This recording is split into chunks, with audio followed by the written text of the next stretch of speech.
Le jour où j'ai demandé à ma femme d'allumer FaceTime, je pensais vérifier un détail idiot, une lampe, un cadre, n'importe quoi, pas découvrir qu'on peut financer soi-même sa propre humiliation. Et quand l'image a enfin tremblé sur mon écran, j'ai compris qu'il y avait quelqu'un d'autre dans la chambre. Quelqu'un qui n'avait rien à faire dans la semaine de repos que j'avais payée. Et à cet instant précis, quelque chose en moi s'est fermé, proprement, sans bruit, comme une porte coupe-feu dans un immeuble bien tenu. Je m'appelle Adrien. J'ai 42 ans. Je bosse dans le conseil en restructuration pour des groupes qui ont le chic de paniquer 3 jours avant la clôture trimestrielle. Je prends plus souvent le TGV et l'avion que le métro. Je connais par cœur les lounges d'Orly, les hôtels sans âme à la Défense, les cafés trop chers près de Pardieu, et les sourires crispés de cadres qui disent « On va trouver une solution », alors qu'ils ont déjà mis le feu au contrat. Ma femme, enfin celle qu'il était encore à ce moment-là, s'appelait Claire. 14 ans ensemble, un appartement à Lyon dans le 6e, un syndic pénible, une cave trop humide, un notaire qui nous parlait comme à des enfants quand on avait signé pour l'achat, et une vie que tout le monde trouvait réussie, ce qui en France veut souvent dire, assez stable pour donner envie aux autres, et assez silencieuse pour qu'on ne voit pas les fissures. Claire ne travaillait plus depuis des années. C'était une décision commune au départ, ou du moins un de ces compromis élégants qu'on emballe avec des mots adultes. On s'était dit qu'avec mon salaire, mon variable, mes déplacements, il valait mieux qu'au moins l'un de nous ait du temps. Pour la maison, pour les démarches, pour respirer. Sur le papier, c'était impeccable. Dans la vraie vie, ça avait surtout créé une drôle de géographie du pouvoir. Moi dans les trains, les taxis, les réunions, elle dans l'appartement, les cafés avec ses amis, les séances de pilates, les colis Vinted à déposer, les rendez-vous chez le dermato, les brunchs du dimanche racontés sur WhatsApp avec des photos de cappuccino que je regardais entre deux correspondances. Je ne me plaignais pas. Je gagnais très bien ma vie. J'aimais travailler. J'aimais aussi l'idée un peu ancienne, je l'admets, d'assurer, d'offrir du confort. Pas du luxe idiot, du confort. Celui qui évite de compter les courses, qui permet de changer une chaudière sans vendre un rein, qui paie la mutuelle sans y réfléchir. Je pensais sincèrement que Claire et moi étions un duo déséquilibré mais solide. Le genre de couple qui tient parce qu'il a appris à ne pas tout dramatiser. Quelle fraîche naïveté. Un mardi soir, une semaine avant mon départ pour Marseille, puis Aix, Claire m'avait dit, avec cette voix légère qu'elle prenait quand elle préparait quelque chose. D'ailleurs, maintenant j'y pense. Elle préparait toujours quelque chose. Qu'une amie à elle, Élodie, voulait passer quelques jours dans un complexe hôtelier près de Cassis. Spa, piscine chauffée, vue mer, rien de vulgaire. Le genre d'endroit où on vous vend du calme, avec une odeur de serviette chaude. Elle m'avait demandé si ça me gênait, qu'elle en profite pendant que j'étais pris par mes rendez-vous. Une semaine. Juste une semaine. Pour changer d'air. J'avais presque ri. Gêné de quoi? Au contraire. Profite. Je lui ai même dit que c'était une bonne idée. Que je préférais la savoir au soleil, qu'à tourner en rond dans l'appartement, avec le bruit des travaux des voisins du dessus. C'est moi qui ai réglé l'hôtel, le train, les extras, le massage qu'elle trouvait trop cher et que j'ai payé quand même. Le détail me revient parce qu'il est grotesque. J'ai financé l'ambiance tamisée de sa trahison comme un chef de projet consciencieux. Le premier soir, rien d'anormal. Elle m'a envoyé une photo d'un cocktail couleur abricot, avec en fond une piscine plus bleue que crédible. J'ai répondu par une photo de ma chambre d'hôtel à Marseille. Beige sur beige, moquette de deuil et bouteille d'eau tiède. Elle a mis un cœur. Un cœur. C'est fou, comme ce petit pictogramme devient insultant quand on connaît la suite. Le lendemain, j'étais en réunion depuis 8h30 avec des gens qui confondaient urgence et incompétence. Vers 19h.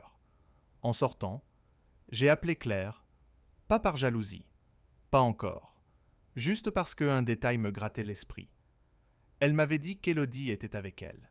Puis, sur une story supprimée presque aussitôt, j'avais cru apercevoir un reflet de montre masculine sur une table basse. Peut-être rien, peut-être mon cerveau fatigué. Mais j'ai demandé, presque en plaisantant, « Allume FaceTime. Montre-moi ce palace que j'ai sponsorisé. Il y a eu un blanc. Puis son rire. Un peu trop haut. Je suis décoiffé. Laisse tomber. J'ai insisté. Allez, 2 secondes. Elle a trouvé une autre excuse. La connexion. La lumière. Sa tête. J'ai senti ma nuque se raidir. Ce genre de sensation très calme qui annonce des choses très sales. Claire, ai-je dit, plus sèchement. Allume la caméra. Quand l'image s'est ouverte, elle était dans une salle de bain en marbre clair, le visage tendu, trop tendu pour une femme supposée seule avec une copine. Derrière elle, j'entendais un bruit minuscule. Pas une voix. Pire, un froissement. Un déplacement retenu. J'ai dit « Sors de la salle de bain. Montre-moi la chambre. » Elle a refusé. 1 fois. 2 fois. J'ai répété. Et quand enfin elle a avancé la main, tourné légèrement le téléphone, je n'ai vu qu'une fraction de seconde. Une épaule nue. Un homme qui se reculait trop tard. Une valise ouverte. Une chemise au sol qui n'était pas à moi. Je n'ai rien dit. Absolument rien. J'ai raccroché. Puis je l'ai bloqué avant même que l'écran devienne noir. Et dans le parking de l'hôtel, avec l'odeur d'essence chaude et le bourdonnement des scooters. J'ai appelé la seule personne qui pouvait encore me parler, sans m'agacer, mon avocat, Julien, et sa première phrase a été « Vu l'heure, soit tu as tué quelqu'un, soit enfin tu ouvres les yeux. » Et moi, j'ai regardé Marseille s'allumer au loin, et j'ai répondu « On va dire que ce soir, je viens de rentabiliser 14 ans de mensonges, et ce n'était que le début. Julien n'a pas perdu son temps. C'est une qualité rare chez les avocats, et plus rare encore chez les amis. En moins d'1 heure, il m'avait rappelé avec une liste propre, nette, presque élégante.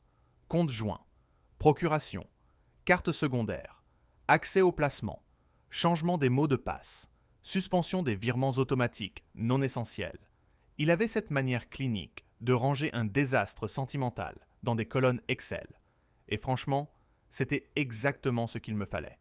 Je n'avais besoin ni de compassion, ni de phrases du genre « prends du recul ». Le recul, je l'avais. Il tenait dans la distance entre Marseille et Cassis, et dans les 3 secondes d'image qui venaient de pulvériser mon mariage. Je suis remonté dans ma chambre. J'ai posé ma veste sur le fauteuil. J'ai regardé ma chemise dans le miroir.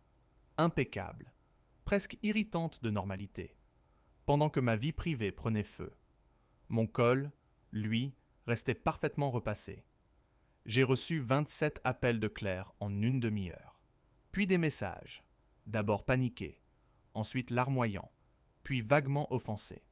Tu ne comprends pas. Laisse-moi t'expliquer. Ce n'est pas ce que tu crois. La phrase officielle des gens pris en flagrant délit d'être exactement ce qu'on croit. J'ai tout laissé sans réponse. Puis j'ai bloqué son numéro. WhatsApp, Telegram, Signal, même mail. Je n'avais aucune envie de lire un roman écrit à la va-vite entre 2 serviettes d'hôtel, à 23 heures, alors que j'essayais de recalibrer mon cerveau. Un nom a clignoté sur mon écran. Élodie. Justement, l'amie censée partager la semaine bien-être. J'ai hésité 2 secondes, puis j'ai décroché. Sa voix tremblait. Adrien, je préfère te le dire tout de suite. Je ne suis pas à Cassis. Je n'y ai jamais été. Claire m'a demandé de te couvrir si jamais tu posais des questions. J'ai refusé au début. Puis elle m'a juré qu'il n'y avait rien de sérieux. Juste un peu d'air. Un peu d'air. J'ai répondu « C'est vrai qu'on respire mieux à 2 dans une chambre king size. » Élodie a lâché un petit silence honteux. Puis elle m'a donné le nom de l'homme. Bastien, 47 ans, entrepreneur dans l'événementiel, divorcé, sourire de brochure et gourmette mentale. Rencontré 6 mois plus tôt dans une salle de sport haut de gamme du 2e arrondissement. Évidemment. Parce que dans ce genre d'histoire, les gens ne se rencontrent jamais à la boulangerie. Il fallait du miroir, du parfum cher et un vestiaire avec lumière flatteuse. Elle m'a dit aussi quelque chose de plus intéressant. Claire préparait son départ depuis un moment. Pas officiellement, pas proprement, mais elle testait le terrain. Elle posait des questions sur le prix de notre appartement, sur mes contrats d'assurance, sur la part qui lui reviendrait si nous vendions, sur les comptes, les placements, la voiture de fonction. Elle prenait des renseignements comme on repère les sorties de secours avant l'incendie. Là, pour la première fois, La trahison a changé de texture. Ce n'était plus seulement une histoire de mensonge conjugal. C'était aussi une opération. Maladroite peut-être, mais une opération quand même. J'ai remercié Élodie.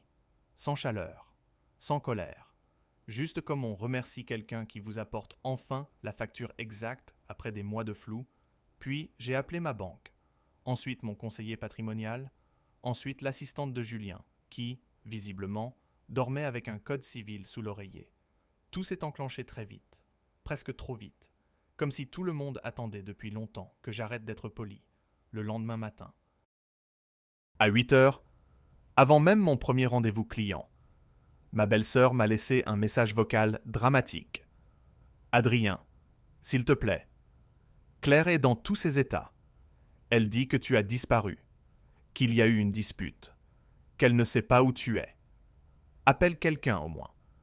J'ai écouté ça en buvant un café infect devant le vieux port, avec les mouettes qui hurlaient, comme si elles aussi avaient une opinion sur mon couple. Disparu. Le mot m'a presque amusé. J'étais à l'endroit exact où j'avais dit que je serais. Dans les hôtels réservés sur ma carte, au rendez-vous inscrit dans mon agenda partagé.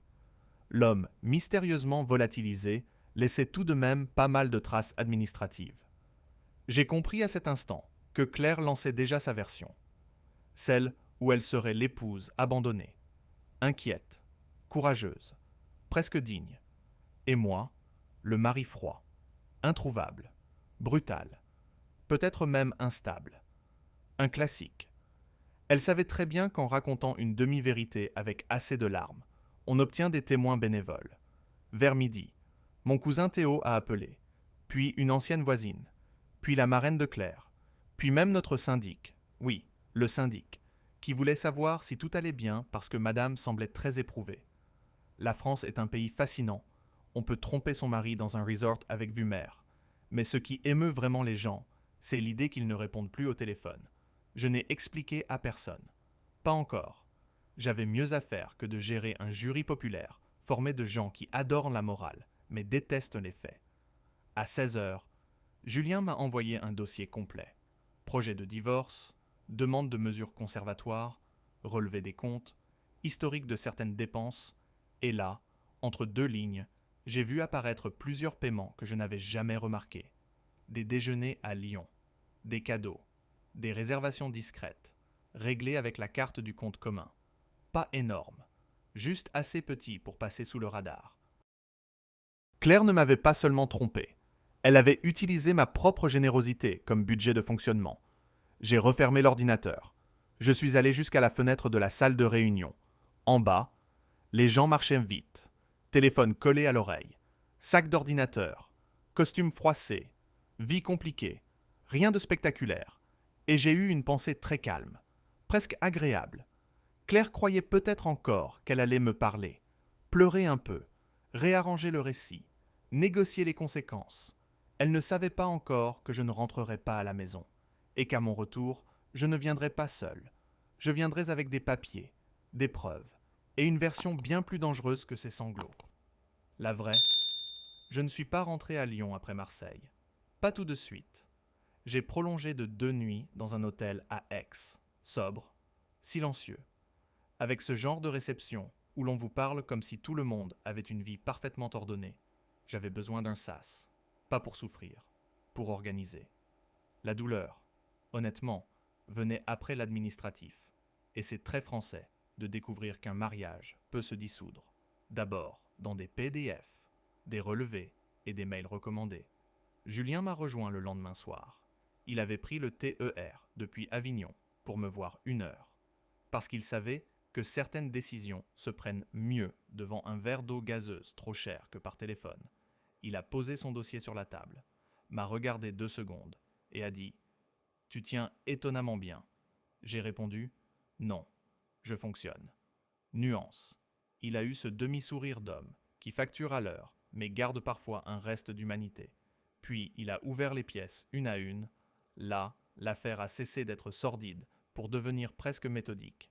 Claire avait consulté à plusieurs reprises une notaire de Villeurbanne. Pas pour lancer quoi que ce soit, juste pour comprendre ses droits. Elle avait aussi demandé à une conseillère bancaire des informations sur la clôture d'un compte joint. Et surtout, elle avait transféré, discrètement, depuis 4 mois, de petites sommes vers un livret au nom de sa mère. 300 € ici, 450 là. Jamais assez pour déclencher d'alerte, mais assez pour dessiner une intention.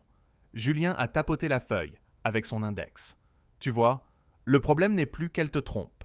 Le problème, c'est qu'elle préparait une sortie avec caisse de secours. Je n'ai rien répondu, parce que c'était exactement ce que j'avais commencé à comprendre. Et parce que, à ce stade, être surpris aurait été presque insultant pour moi-même. Le plus intéressant est arrivé ensuite. Bastien n'était pas seulement un amant de salle de sport avec chemise trop ouverte et montre trop brillante. Il avait déjà eu une petite spécialité. Se rapprocher de femmes mariées, bien installées, légèrement frustrées. Pas pour leur grand esprit, pour leur capacité à financer une parenthèse. Julien avait retrouvé, par le biais d'un contact commun, 2 histoires similaires. Jamais assez graves pour devenir pénales. Toujours assez propres pour laisser les victimes avec leur honte et lui avec ses week-ends payés. J'ai eu envie de rire. Un rire sec, mauvais. Le type était un parasite avec abonnement premium. Et Claire, ma brillante Claire, s'était crue exceptionnelle alors qu'elle entrait juste dans une file d'attente. Le soir même, ma mère m'a appelé. Elle vit à Nantes, ancienne cadre de CPAM. L'instinct administratif au niveau militaire. Elle n'a pas pleuré, n'a pas demandé si j'allais bien. Elle a dit « Ton épouse m'a appelé. Elle a parlé très vite, beaucoup trop vite. C'est mauvais signe.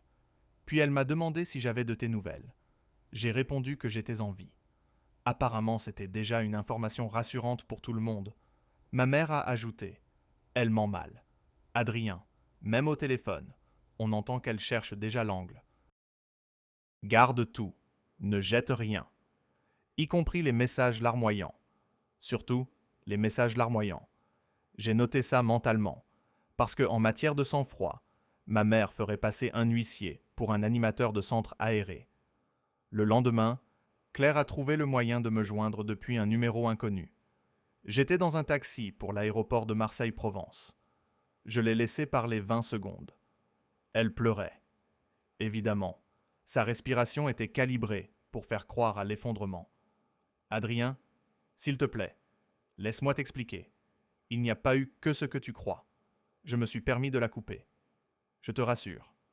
Il y a eu exactement ce que je crois. Puis, j'ai raccroché. Elle a rappelé. J'ai décroché une dernière fois. Écoute bien.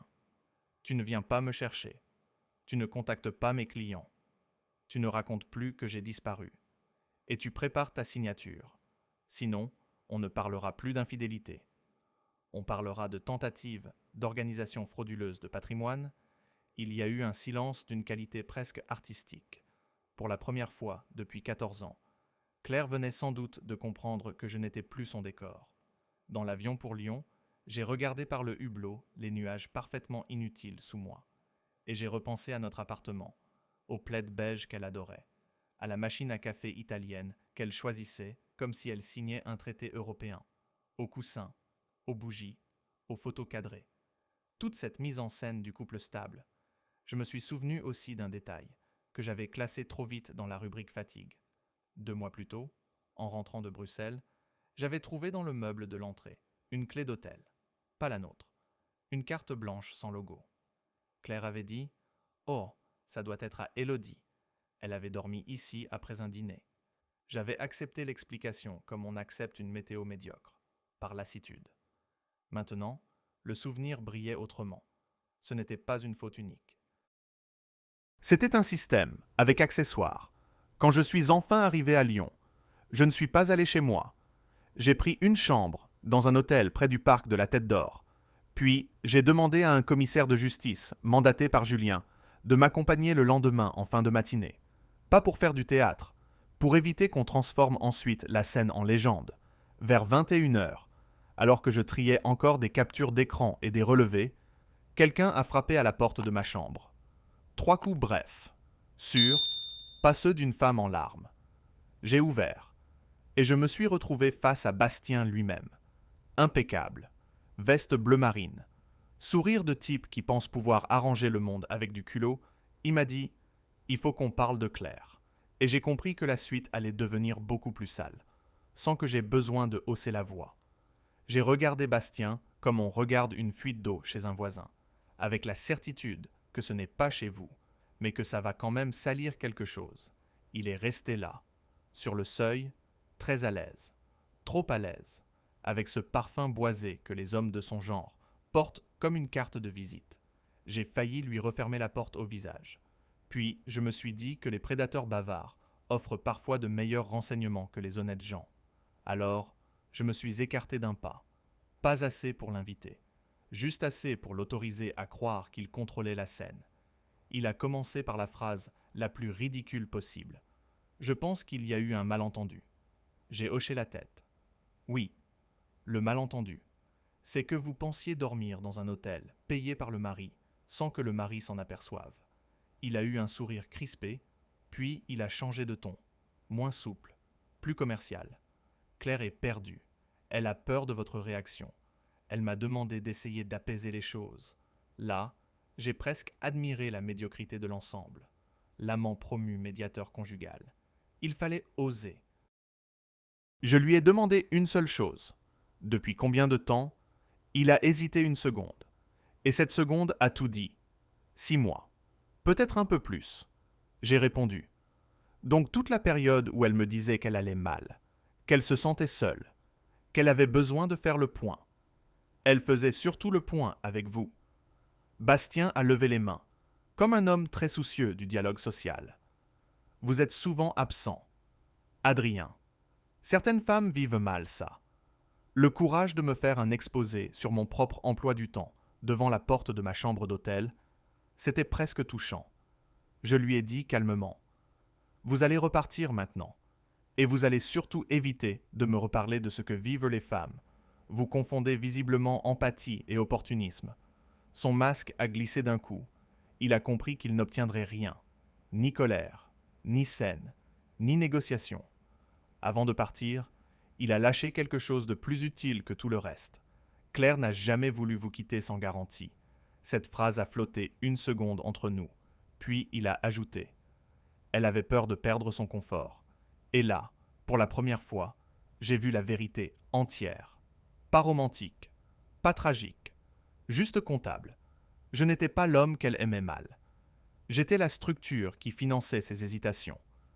Je lui ai refermé la porte, sans répondre. Le lendemain, à 11 heures, je suis arrivé à l'appartement avec le commissaire de justice et Julien. Le ciel sur Lyon était gris clair. L'entrée sentait le produit d'entretien et les voisins curieux. Claire a ouvert presque immédiatement. Elle avait les yeux gonflés, un gilet beige, l'air travaillé de quelqu'un qui a répété devant son miroir la bonne version de la détresse.